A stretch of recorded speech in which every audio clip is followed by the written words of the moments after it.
ये कहना भी गलत नहीं होगा कि एक तरफ घमंडिया की भ्रष्टाचार की गारंटी है, दूसरी तरफ आदरणीय प्रधानमंत्री जी की गारंटी है कि भ्रष्टाचार को जड़ से खत्म कर देंगे। भ्रष्टाचार की पाई पाई जो कि जनता की गाड़ी कमाई है उसको वसूलेंगे। सभी चैनल्स पर, सभी न्यूज़पेपर में एक खबर बड़ी प्रमुखता से सामने आई है। झारखंड में कांग्रेस सांसद हैं धीरज साहू, जो समाचार आ रहे हैं शराब निर्माता समूह Baldev Sahu and group of companies,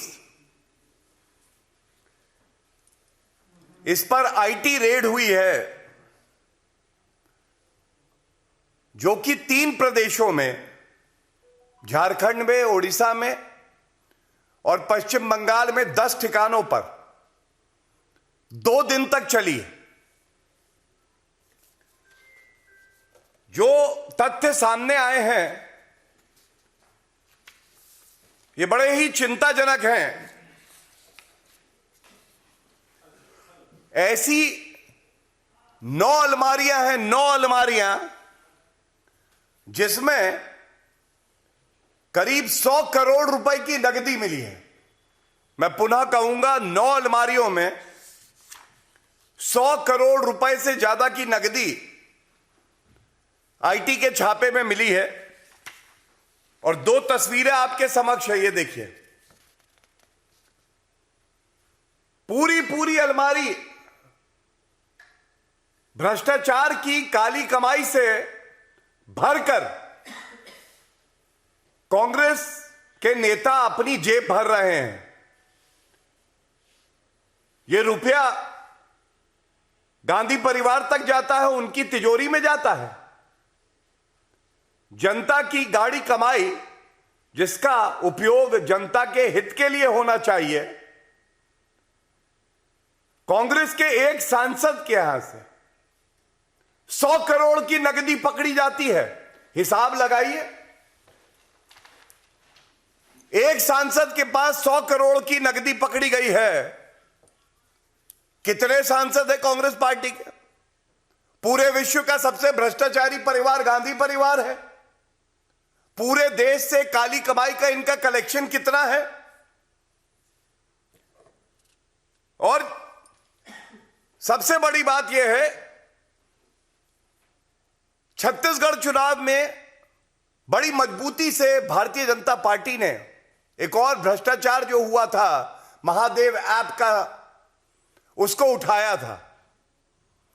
जनता ने मोहर लगाई श्री नरेंद्र मोदी जी की गारंटी पर, उनकी ईमानदारी पर। और बड़े गर्व से मैं कहूंगा, आदरणीय प्रधानमंत्री श्री नरेंद्र मोदी जी का एक एक्स पे वक्तव्य भी है, उसको आपके समक्ष रख के अपनी बात को आगे बढ़ाऊंगा। आदरणीय प्रधानमंत्री जी ने बिल्कुल स्पष्ट लिखा है, देशवासी इन नोटों के ढेर को देखें और फिर इनके नेताओं के ईमानदारी के भाषणों को सुने, और नीचे जनता से जो लूटा है इसकी पाई पाई लौटानी पड़ेगी। यह मोदी जी की गारंटी है। और ये जो दूसरा वाक्य मैंने पढ़ा है, यही एक आशा की किरण है भारतीय राजनीति में। आज आम आदमी जानता है, जितनी जांच एजेंसियां हैं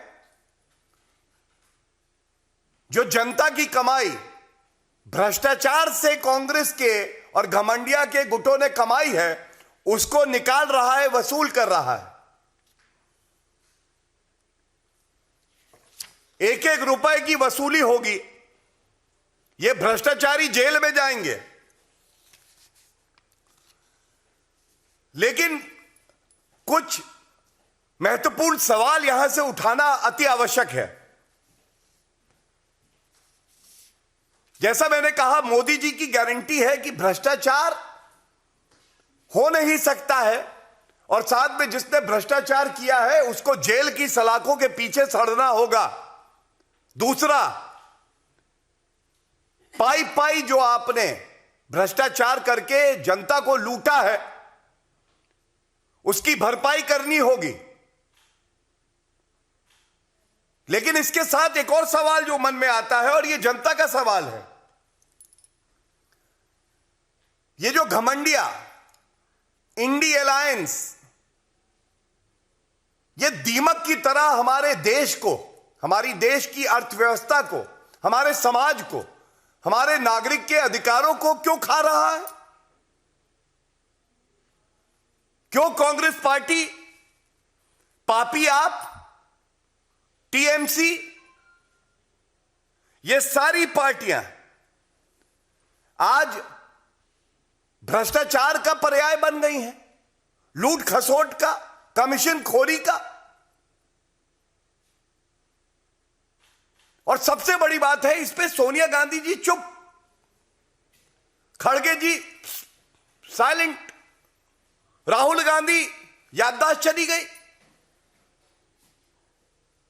कौन है धीरज साहू? जब उनकी तिजोरी भरी जाती है इस भ्रष्टाचारी कृत्यों से, तो याद रहता है कि रुपया लेना है, महीने की वसूली करनी है। लेकिन आज जब जनता पूछ रही है,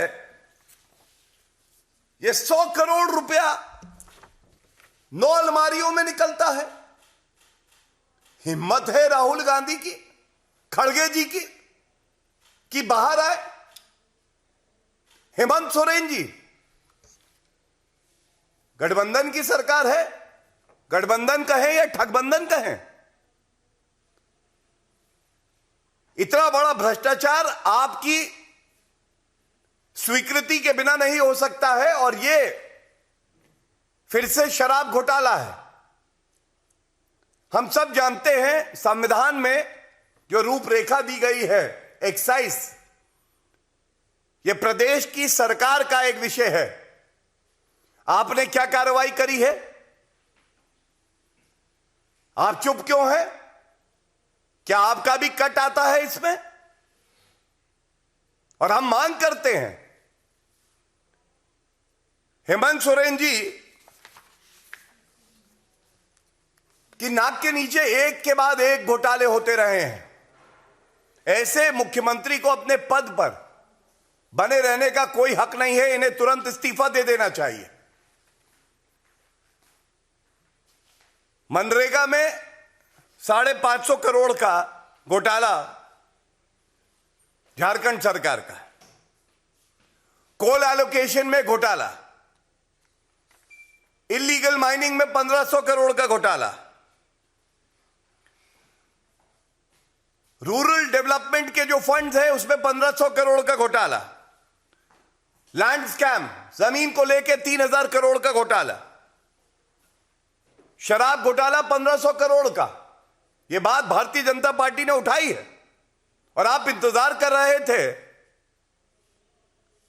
कि पहले जांच एजेंसी रेड मारे, और जब रेड मारेगी तो अभी सब निकल आएंगे बाहर। राजनीतिक द्वेष से हो गया, हमें टारगेट किया जा रहा है। जी नहीं जी, कानून अपना काम कर रहा है और आपको बता रहा है कि कानून की ताकत क्या है, लोकतंत्र में आम आदमी की ताकत क्या है। यह बात स्पष्ट हो गई। और जैसा मैंने कहा, घमंडिया की, इंडी अलायंस की एक ही गारंटी, भ्रष्टाचार, कमीशनखोरी, लूट खसोट और दलाली। मैं आपको कुछ उदाहरण देता हूं। मैंने आपको बताया किस तरह से अभी अक्टूबर माह में ही बेंगलुरु में कांग्रेस के रिश्तेदार के यहां से 42 करोड़ रुपया नकदी मिली। पिछले वर्ष जुलाई की बात करें, पार्था चैटर्जी, याद करिए, मंत्री थे ममता बनर्जी की सरकार में, 50 करोड़ रुपए की नकदी और करोड़ों का सोना बरामद हुआ। 1.5 साल से ये जेल की सलाखों के पीछे हैं। और जब इनकी गिरफ्तारी हुई थी तो ममता बनर्जी कह रही थी राजनीतिक द्वेष से हुआ है। 1.5 साल हो गया, बेल नहीं दी न्यायालय ने। पापी आप, कट्टर बेईमान अरविंद केजरीवाल, इनका तो आधा मंत्री परिषद जो है वो इस्तीफा दे के या बिना इस्तीफा दिए जेल की सलाखों के पीछे रहता है। लेकिन याद करिए, सत्येंद्र जैन ये कट्टर ईमानदार हैं। 3 करोड़ रुपए का कैश मिला था, करीब 130 सोने के सिक्के मिले थे। क्या आज तक जवाब मिला? जवाब नहीं मिला।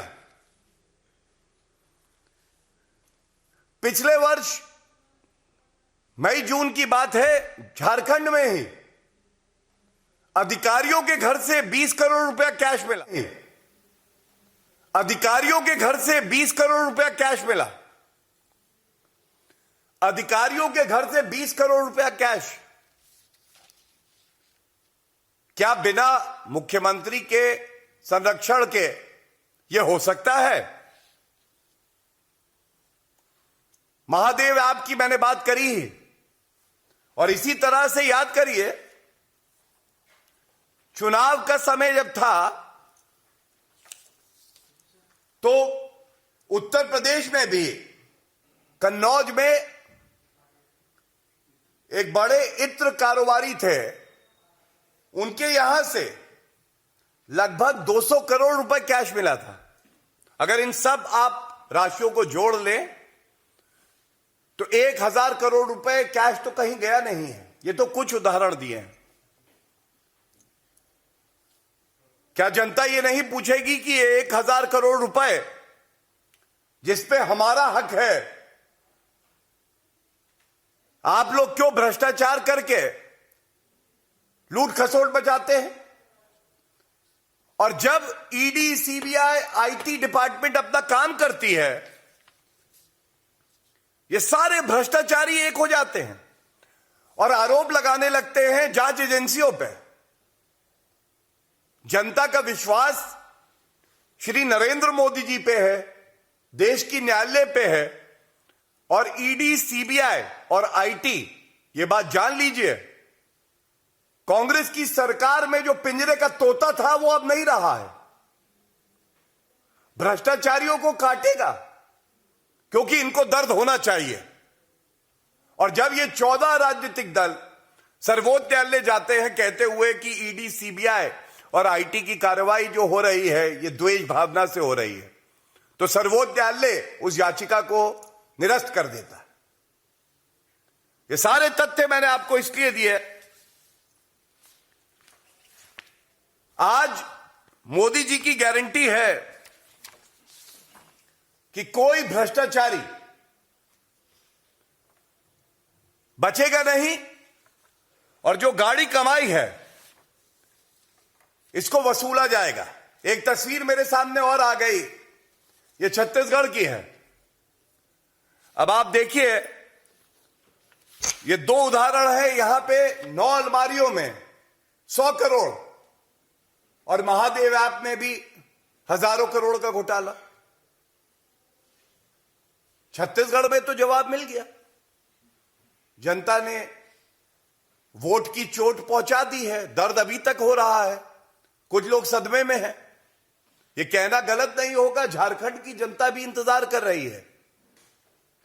और झारखंड की ही क्यों, ये जितने मैंने आपको उदाहरण दिए, हर प्रदेश में जहां जहां कांग्रेस के जनप्रतिनिधि होंगे, सांसद होंगे, विधायक होंगे, एक बात की गारंटी है कि भ्रष्टाचार तो करेंगे ही करेंगे। ये जो कलेक्शन सेंटर है ना, इसका नाम अगर रख दिया जाए गांधी करप्शन सेंटर तो गलत नहीं होगा। ये सारी ट्रेनिंग वहीं दी जाती है। और ये 2 तस्वीरें जो बयां करती हैं, ये चिंताजनक है। मैं अपनी बात ये कह के अंत करूंगा। आदरणीय प्रधानमंत्री जी का जो ये एक्स पे वक्तव्य है, ये जनता के दिल की बात है और जनता आज भारत की आश्वस्त है कि ऐसा कोई भ्रष्टाचारी नहीं है, वो किसी भी पद पे क्यों ना बैठा हो, कि अपने रसूख से वो बच जाएगा। मैं साधुवाद दूंगा देश की जांच एजेंसियों को जो ईमानदारी से अपना काम कर रही हैं, और देश के न्यायालय जो तय कर रहे हैं दूध का दूध और पानी का पानी। जो भ्रष्टाचारी है, कोई 1 साल से जेल में है, कोई 1.5 साल से जेल में है और उसको बेल नहीं मिल रही। ये एक नए भारत की नींव है जो कि रखी गई है ईमानदारी पे। ऐसी सरकार जो पारदर्शिता रखती है और जांच एजेंसियों को खुला हाथ देती है कि वो अपनी कार्रवाई कर सके। धन्यवाद। If there are any questions on this topic, I will take those. Anyone? So I am presuming that there sir, एक सवाल है, इससे जुड़ा हुआ सवाल है, भ्रष्टाचार से जुड़ा हुआ सवाल है। जिस तरह से भ्रष्टाचार का मामला आया और महुआ मोइत्रा से कार्रवाई की गई, उनका यह कहना है कि उन्होंने जो मुद्दे उठाए थे, अडानी के खिलाफ मुद्दे उठाए थे, इसी कारण यह कार्रवाई उन पर हुई। देखिए, महुआ मोइत्रा पे मैं कोई टिप्पणी नहीं करना चाहूंगा, इसलिए कि मैं संविधान का ज्ञाता हूं और देश की जो संसद है ये स्वतंत्र है। एक निर्णय लिया गया है जिसका हर नागरिक सम्मान करता है और हमें भी